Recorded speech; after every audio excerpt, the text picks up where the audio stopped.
Okay. All right. Hey, everyone. My name is Lori Brazili. I'm one of the career coaches in the University Career Center, and I'm really happy to be with you tonight. So thank you for sharing this next hour to talk about the Pathway U career assessment.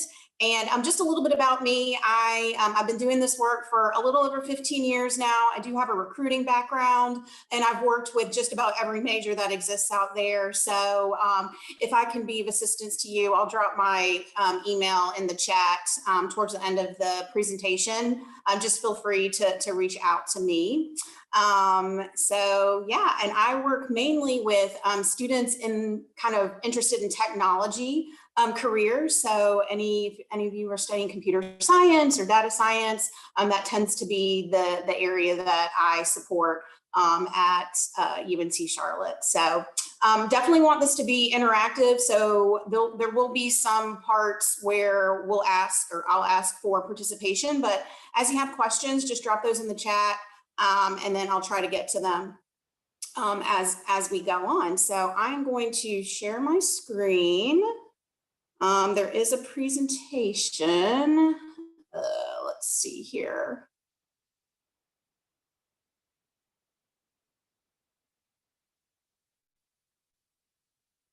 Can y'all see that? Yes, okay. All right, oops. All right, just bear with me too, because I have dual monitors, which makes things interesting when I do presentations. So, all right. Now, hopefully everyone was able to take the Pathway U career assessment. If not, that's okay. It'll make more sense if you've done it, but if not, that's fine. This will just be kind of an introduction to the career assessment. So basically what today's plan is to review the platform, talk to you a little bit more about what it is and kind of how it can be applicable to a couple of different areas related to career development, but then just kind of life. We're going to talk about your results if you have them, and then talk about ways that you can explore career and educational pathways based on the assessment and your results, and then discuss ways that the assessment can be used in real life. So what Pathway U is it's a career assessment tool that kind of takes four different components of our, I guess, identity, if you will, or things that make up who we are, and kind of gives you some questions that you can kind of think through in terms of self-reflection and introspection and how that relates to careers in the workplace. So we're thinking about what are our interests, what is our personality type, and how do other people perceive us, and how can we use that information to excel in our careers and in life. What are things that we value, and then what are our workplace preferences? And so when we're thinking about careers, and it doesn't matter where you are in your career development journey, you could know 100% what it is that you want to do after you graduate, you feel set, or you could not have an idea at all, and that's totally fine. It can really give you value just because this self-reflection process is really cyclical, and it should be done kind of all the time, not all the time, but throughout your career, because we're dynamic individuals, and so we are definitely going to change as we grow and experience new things and just kind of mature. And so you're going to learn things about yourself that you didn't know 5 years from now. And so this process of self-reflection really should be kind of a lifelong journey. And also too, keeping in mind that whenever you're dealing with a career assessment, just keep in mind that you are more than just this one assessment. Okay, so use the information, but you don't necessarily have to take it verbatim. It can just be one resource, one tool to kind of help point you in the right direction. And so when we're thinking about career development, a lot of times the theory behind that is kind of based in this idea of kind of personality type fit. And so, you know, these are theories that honestly were, they're old. I mean, they're from the early 1900s. And so we're talking about, you know, a lot of different identities probably were not kept in mind with this. So we're, you know, back in the day, it was the people that were educated were the, you know, privileged white males. And so when we think about fit, of course, you know, the idea of finding a career that aligns well with your field of study. You know, generally people perform better academically. They end up going on to, you know, graduate and persist in school. So obviously, you know, caveats to that. And then individuals who are aligned with their jobs tend to perform better vocationally, earn more money, and more satisfied with their work. So if I could put like an asterisk on this this slide, I would. And so this is kind of where I wanted to talk just a little bit more from like a social justice perspective, because I know that's something that y'all are focusing on. And so there's a lot of different ways that social justice can kind of intersect with career development, no matter what your identity is. And of course, the more identities that you have, the more complex that intersectionality can be. But if we're just kind of looking at gender identity or sex, thinking about the gender pay gap. So, you know, ideally women who are aligned with their jobs are going to earn more money, but when thinking about how they compare to their male counterparts, that's actually not the reality. So the gender pay gap is something that does exist out there, even in 2020. Now, of course, we have made strides, but in 2020, women earn 81 cents for every dollar that their male counterparts make. And then if you go on and look at the data, that number actually decreases for women of color. So women in Black communities and brown communities, in our indigenous communities, they are actually paid even less than that. And so some of the reasons around that, and I won't go into too much detail because this could be its own little,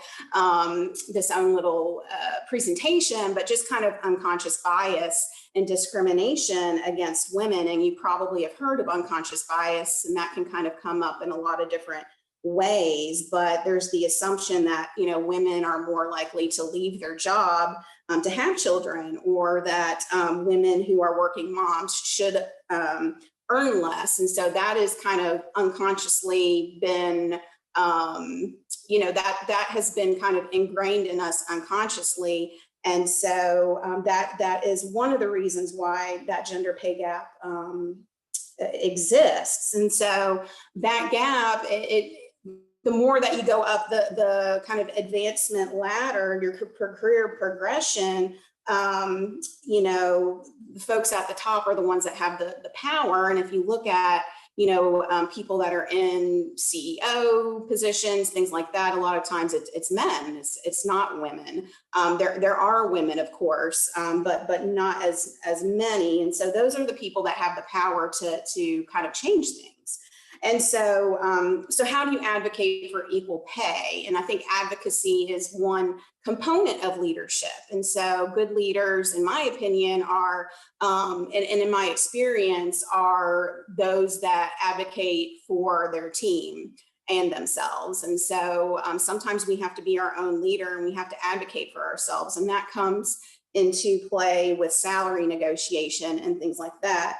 And so our office, we have a lot of salary negotiation workshops that we do for everyone, not just women, but for every student. And so my encouragement for you, and I'm going to put a link in here at the end, would be to check out one of our salary negotiation workshops, just so that you can learn a little bit more about what that looks like, because that's definitely something that every person should be doing, even a recent college graduate. So you don't necessarily have had to have worked for 20 years in order to negotiate salary, but specifically individuals that identify as women. that does not happen as much. So that would be my encouragement for you. And so that's just kind of one way that I think social justice can kind of intersect with career development. So hopefully, if you didn't know that, you know that now, and maybe it'll prompt you to maybe investigate that a little bit more. So kind of switching back gears to what is actually measured in this Pathway U assessment. So again, we're looking at interests, values, personality, and workplace preferences. And this is all on a continuum. I do want to note that none of this is a test. There's not, a better interest over another interest. So kind of keep those things in mind. But you can see just in this graphic that it's very much on a continuum. So you kind of have low, moderate, and high interest areas. And then in terms of values, you're going to value each of these different areas, but some are going to be more important to you over than others. So just kind of keep those things in mind. So when we're thinking about work interests, I want to go over kind of the 6 different areas of work interests. These are going to be interests that have developed, that you've developed through different types of activities that you've been involved in. And so those could be, work activities if you've had a job. It could be things that you've done in your academics. It could be things that you've done in your leisure. So it could be subjects that you like to learn about, or just tasks that you enjoy performing. All of those kind of make up the different 6 interest areas. And so this hexagon, what we call the RIASEC, definitely kind of gives you that visual aid of what these different work interests are. So we're going to kind of define those for you just a little bit more. So when we look at realistic, these are going to be people that enjoy kind of hands-on work. So if you enjoy fixing things, or you like to work with equipment or tools, if you like the idea of building things, or if you like to see the results of the work that you've done, then it's likely that you have a high interest in kind of the realistic area. So a lot of times that could be found in engineering. Certainly it could be found in certain areas of medicine or science. So those are a couple of different examples of careers that the realistic can be found in. Investigative, these are our thinkers. So these are folks that enjoy doing research, solving problems, brainstorming ideas. Maybe they prefer to work independently mostly. And so if you think about kind of the scientists, or even from a psychology standpoint, counselors, psychologists, people that like to solve problems and kind of think through different ways of helping their clients move through to solutions to help them with whatever issue they're struggling with. That can kind of come through on the investigative side as well. And then artistic, those are our people that are creators. So people that enjoy being expressive, that like to maybe write, compose, create.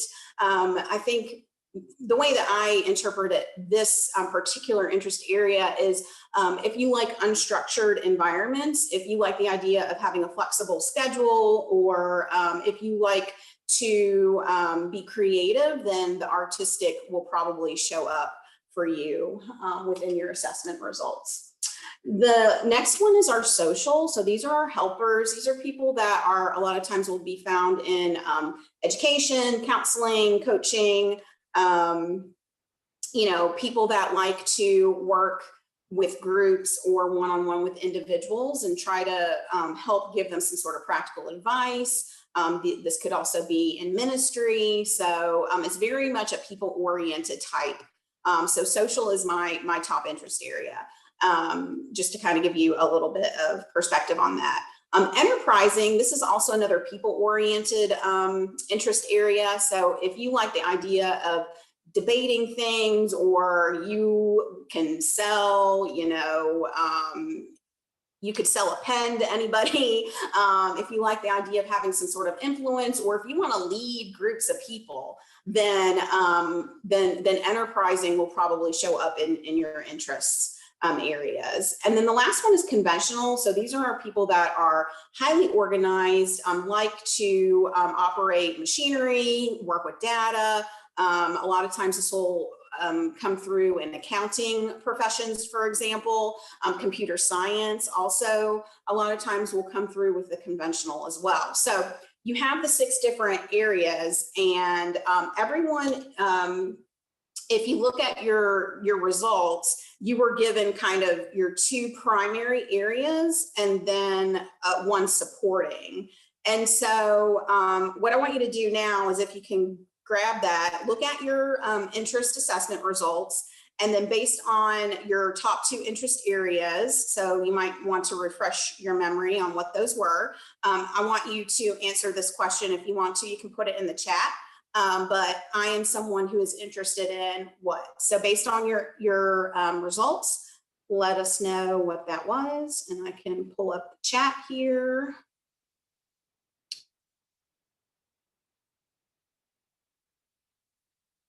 So for example, if social was one of your, everyone just pull up your results. So for example, I'll give you an example. If social was one of your top results, tell me what that means to you based on the information that was provided. So, so go beyond, like, okay, so what is social? So social could be, I'm the type of person that wants to be able to help people, right? So not only just kind of the category name, but then what does that mean to you? So I see there's investigative and social, realistic, surgeon, engineer, okay. Wanting to use tools, but maybe in the medical field, want to be able to help people, nurse, okay, great. Type of person that will be there for people to talk with them about their problems. All right, awesome. Want to help others, someone who is interested in coaching, helping others. Okay, great. Awesome. Yeah, and so what you can do too is, as you're going back over your results, think about what are the parts of that description that really stand out to you, really resonate to you. There might be some things that you don't necessarily agree with, and that's okay. So what is it about that description that kind of stands out to you? All right, so we are going to move on, I think. Okay, yeah, I don't know what happened with this annotation thing over here, this red line, but that's okay. It's not bothering me. All right, so what are your values? So values are things, values are basically things that we care about, right? So a lot of times our values will help us move forward in how we want to live our lives.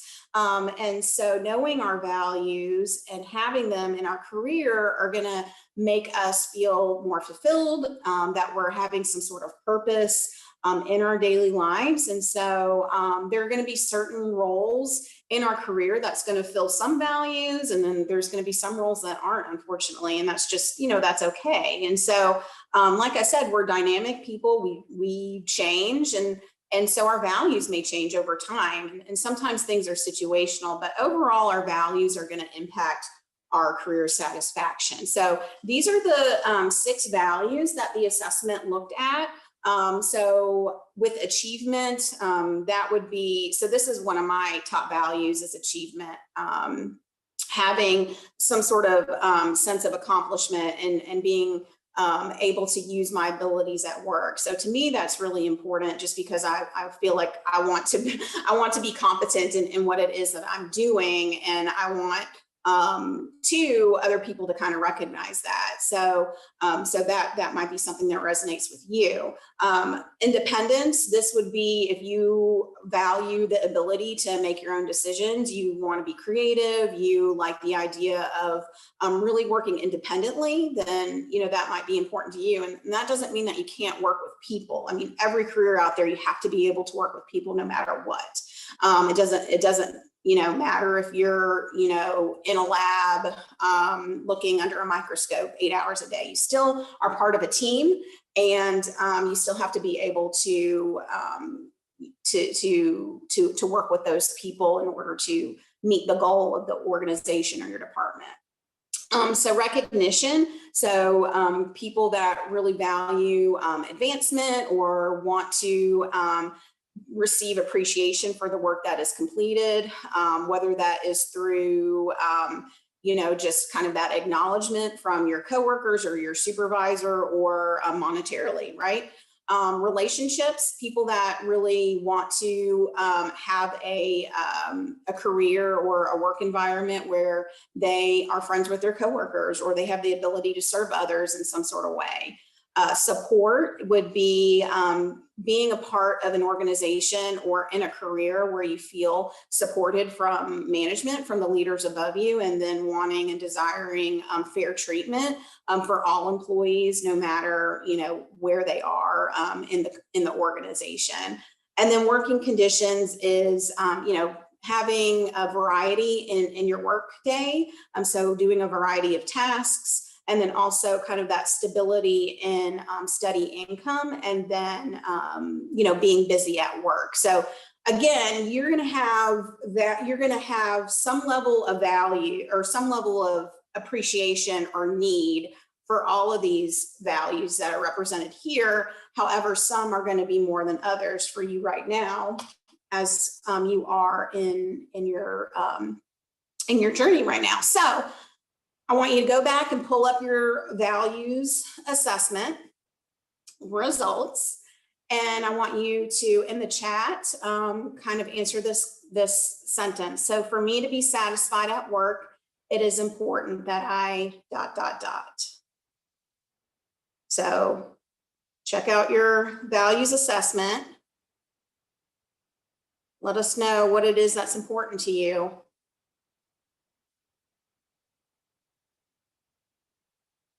So again, I already shared with you that achievement. See your positive contributions at work. Okay, great, Sydney.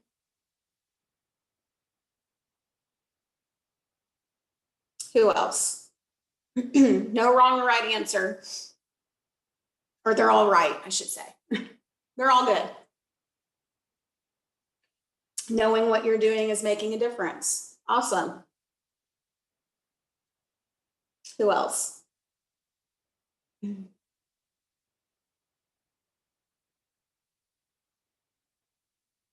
Receive recognition for your hard work. Great.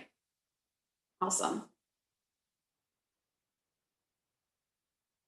Is it important that I use the most of my abilities on the job? Great. Achievement in relationships, completing the task. Okay, awesome. Making the most of your abilities. Yep, so we have a lot of achievement-oriented folks, which is not surprising. Feeling a sense of accomplishment. Yes. Great. Awesome.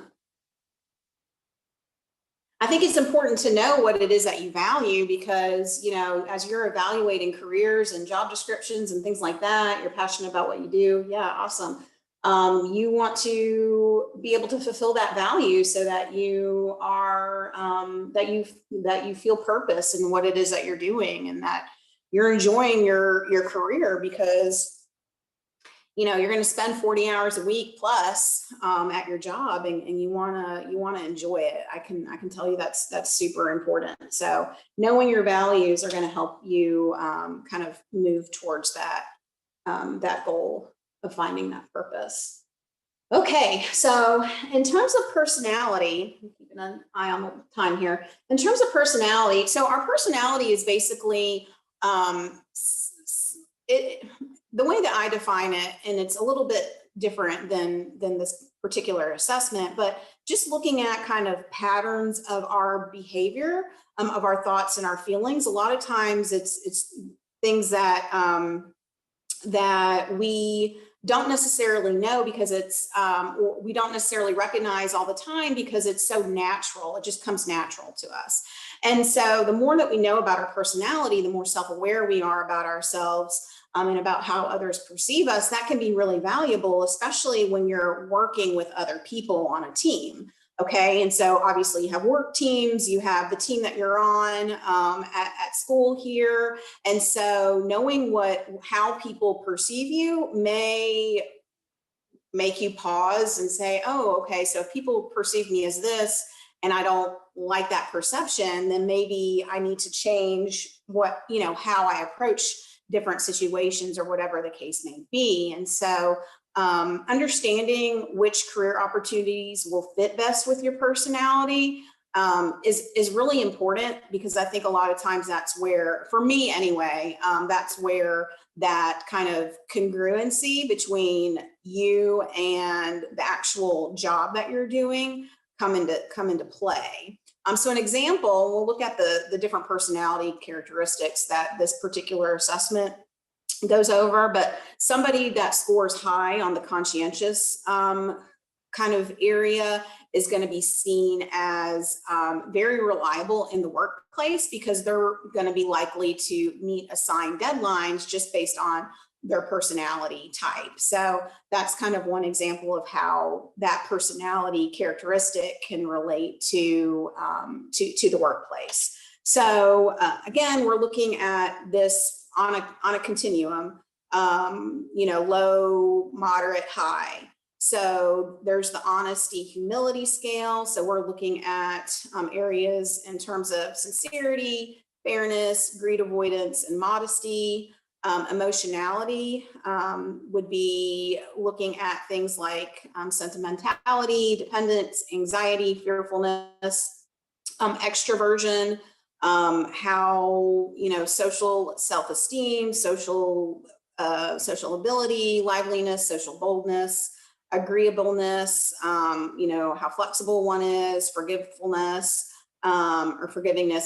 gentleness, conscientiousness. We're looking at organization, diligence, perfectionism, prudence, and then openness to experience, inquisitiveness, creativity, and conventionality. So I will say that, a lot of times with the emotionality one, that one can give people pause. I think for most traditional aged college students, so we're thinking 18 to 22, college is definitely, it's a time where you're growing a lot as a person and you're learning.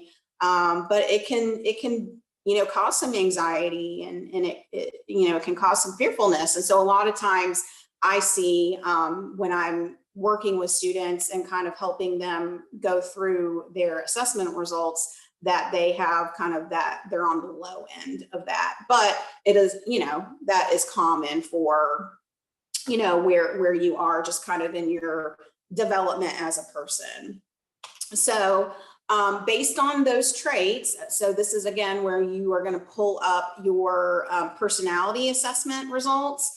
Let us know how people experience you. Okay, so go back and look at those 6 different components. If you need to reread them, that's fine, but just let us know how people experience you. So people experience me as what? Oops. I'll pull up the chat again so I can see. So instead of saying like conscientiousness, read that result, read what that means, and whatever is, organized and consistent, ability to work with okay, good, organized and disciplined. Yeah, so just whatever kind of resonates with you in terms of that, that description. Organized and responsible, yeah. And also too, when you're thinking about, going for interviews and things like that, because this stuff is coming up for y'all. I know most of you are juniors and seniors, but thinking about like all of these, how your personality, like how that can be, how you can demonstrate your personality characteristics in an interview, and maybe think through ways that your experience as a student athlete has helped you grow in these areas. So as a student athlete, just thinking about, okay, the fact that you have a certain number of hours in a day or in a week that you that you have, and you have to be highly organized because you have stuff that you have to do for your team and all that's involved with that, while also going to class and trying to maintain a GPA and all those things. So thinking through, you know, how your student athlete experience can be illuminated in these different personality characteristics. So you can definitely talk about that in an interview.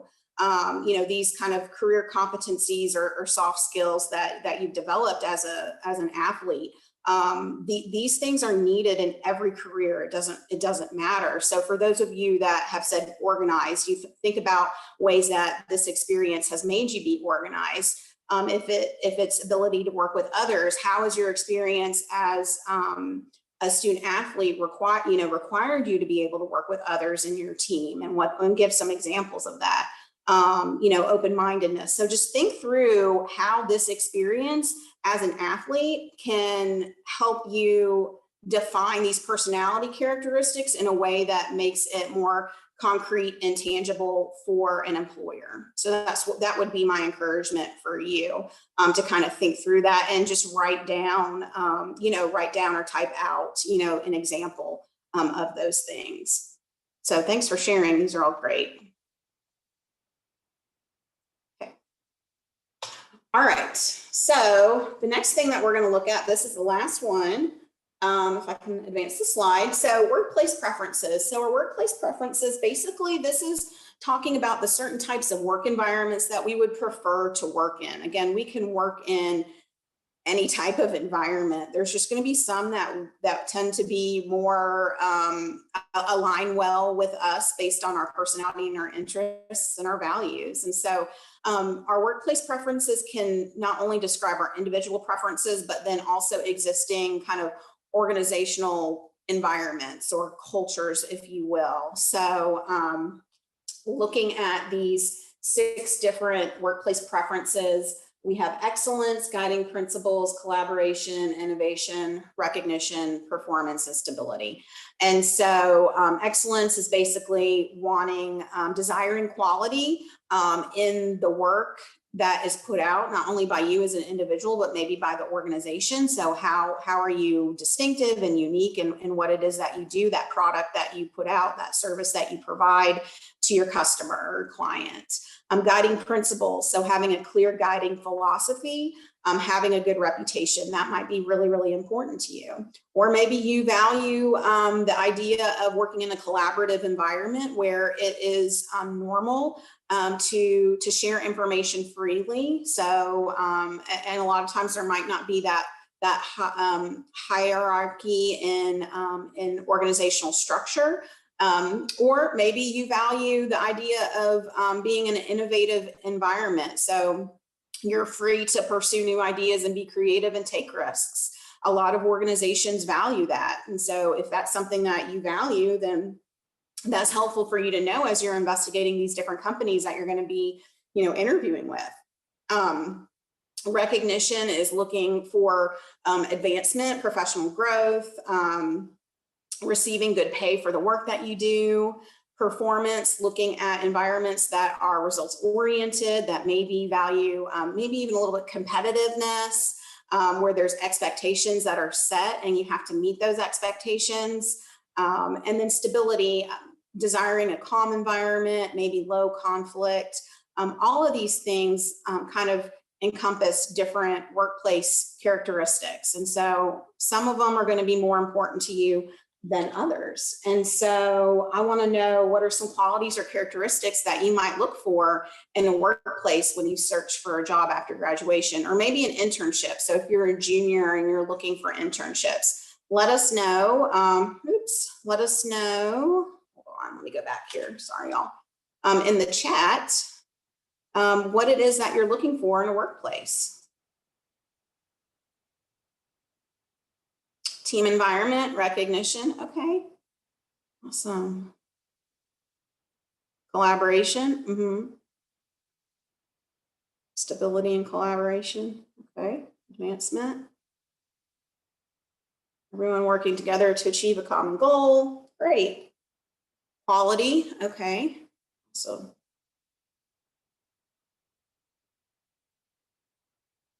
Yeah, I think this is great. I mean, again, the more values fairness, the more self-aware you are, the better you're going to be positioned as you're evaluating these different companies, fairness, stability, and excellence, because you could be, you know, when you're going through the interview process, it really is it's a two-way street. You're evaluating the company as they're evaluating you. Low conflict and opportunity. So you might have two offers in hand, one with company A and one with company B. And maybe company A has the type of environment that you really value. Maybe you would really be able to thrive there because maybe they value collaboration, and that's something that you really thrive off of. So this is good information to know about yourself as you are going into the workforce. Quality and competitive environment. Good. Awesome. Great. All right. We're getting there, gang. Promise. Okay, so looking at the time here. So discovering your career fit. So once you have, and you may have already seen this in the assessment tool, but once you have completed the 4 assessments, you can actually explore career matches that are based on the answers to the assessment, different assessments. And so you can look at the types of careers that you would potentially enjoy the most. So what you'll do is when you log back in, unless you're logged in already, if you have your computer, well, obviously you have your computer, but if you're logged in right now, you can go to that Explore Career Matches. And so there's kind of 2 ways that you can look at careers. You can look at careers based on subject area. So in this example, we're focusing on the arts, media, and communication subject area. And you can see, hopefully you can see on your screen that there are 30 very strong career matches. So that may be an indication that, yeah, arts, media, and communication might be a industry that you might want to look into just because you have a lot of very strong career matches. But then you also have a lot of strong career matches in education. So you can kind of search careers based on industry. So there's one way to do that. But then you can also explore careers based on just the level of match. So you can look at very strong, weak, fair, good, that sort of thing. But you can filter your results. So you can look to see what positions or what careers maybe only require a bachelor's degree. Let's say that you don't want to do a graduate degree for whatever reason. Or if you want to look at, different industries, or you can favorite different careers. If you are a veteran, you can actually look at, they have this really cool military crosswalk. So if you want to look at what you did in your service, it'll actually translate that to different career options. So I think that's a really neat component. So in case we have any veterans on the call, but there's different ways that you can kind of filter your results. And then once you get that list, I would encourage you to click on the different careers to learn more about them, because you're going to find out more information about just kind of the general day-to-day, the tasks that are going to be involved. You're going to learn about national salary average, what the employment projections are in terms of the outlook. Normally there's a video, there's links to more information, and then you can also look at different educational programs that we offer at UNC Charlotte. So if you are thinking about maybe doing a master's degree or a PhD, then you can see those as well. And so what I would encourage you to do would be to choose 4 careers that you're interested in and explore the following. So you're going to want to review the different job duties and talk about and reflect on why you would find that particular career interesting. So is it the skills you find interesting, or the knowledge that you would need, or whatever it is? What is the education that's required? So if you need to have an advanced degree in order to enter in the occupation, then that's helpful for you to know so that you can prepare. what the employment outlook looks like. So if you know that employment is declining in this area, that might be helpful information. That doesn't mean that you can't find a job in that area, but just know that there might be a lot of competition in that area.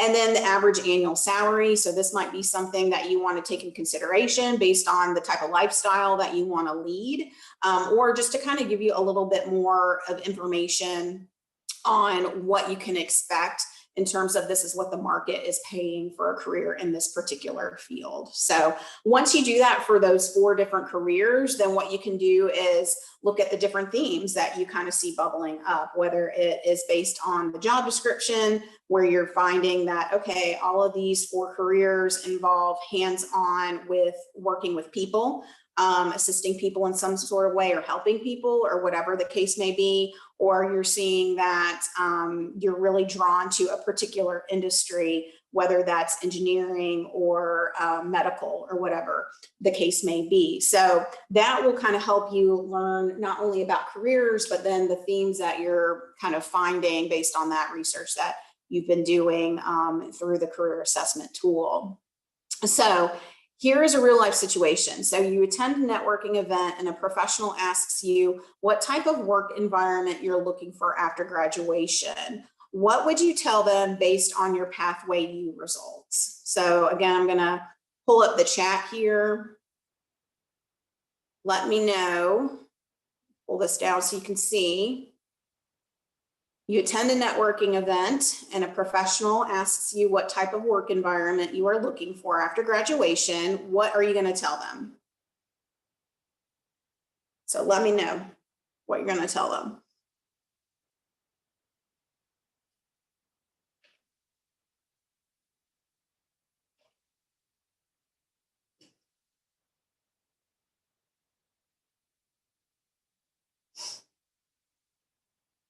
You're looking for a stable work environment. Okay. Good.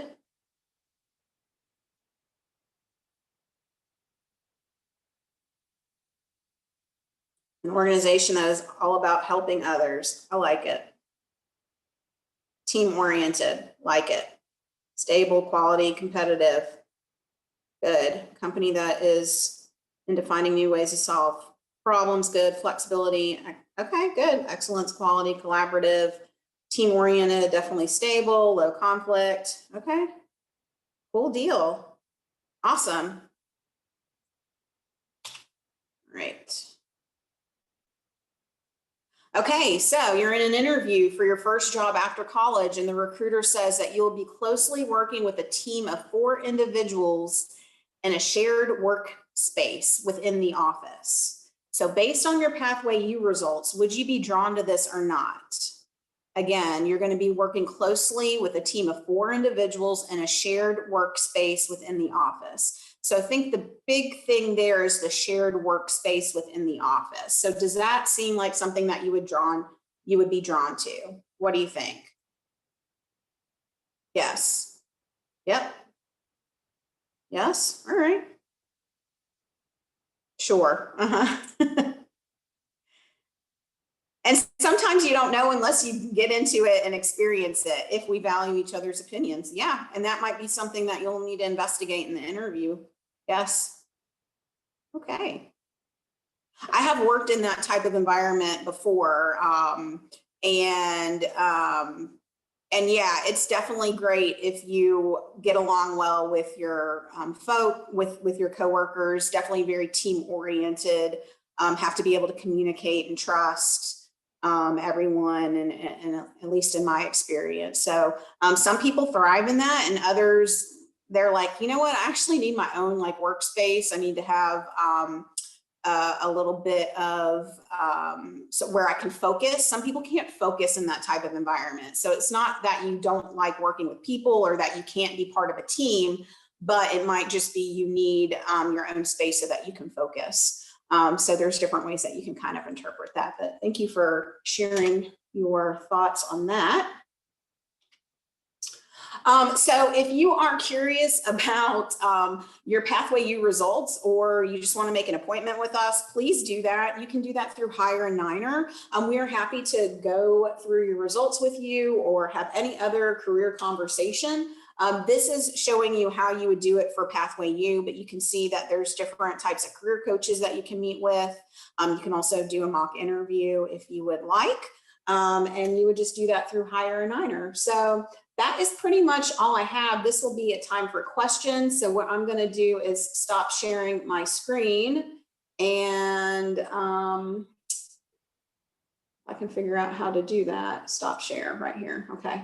It's so funny because I've been on Google and WebEx and Zoom today, and I never know how to even work any of them because they all kind of run together. But anyway, yeah, so I think we have enough time for questions and things like that. So throw them at me.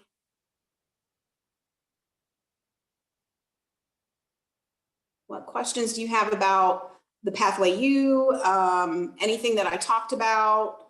Anything about the Career Center? Let me drop, while I'm thinking about it, I'm going to drop, this is an article about the gender pay gap in case you all are interested about that.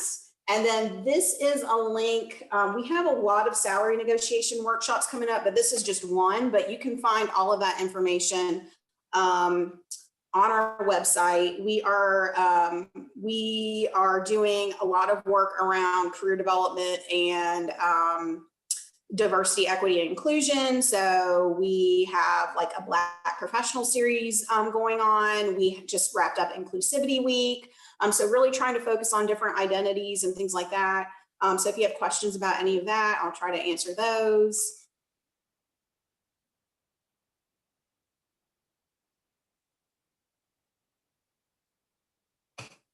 And then this is my email address if you want to connect with me offline. You can look me up on LinkedIn and connect with me that way too.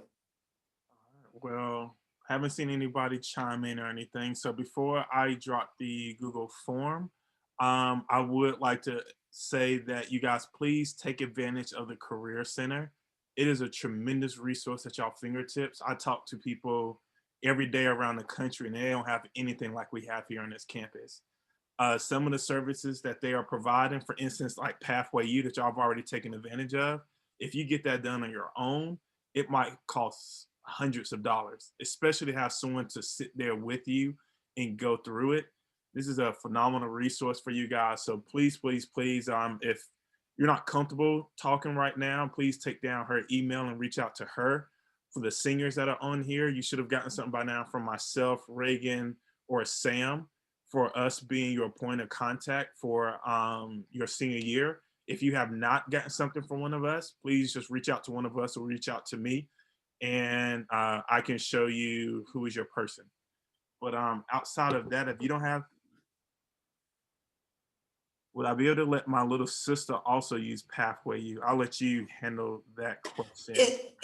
If your sister is a student, yes. Right now it's, or if they're an incoming student, then potentially yes. If not, I have some free resources that have the exact same interest assessment. So if you want to connect with me offline, I can get you some free resources that is the exact same assessment tool. Awesome. Yeah. Any other questions for Lori? All right. Well, everyone give Lori a round of applause or a hand clap, please. That was great. Thank you so much. Thank you.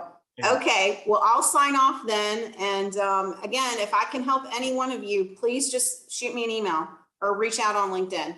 Okay. All right. Bye, y'all. Thank you. You're welcome. All right, here, guys. Here is the Google form. Please make sure y'all fill it out in its entirety.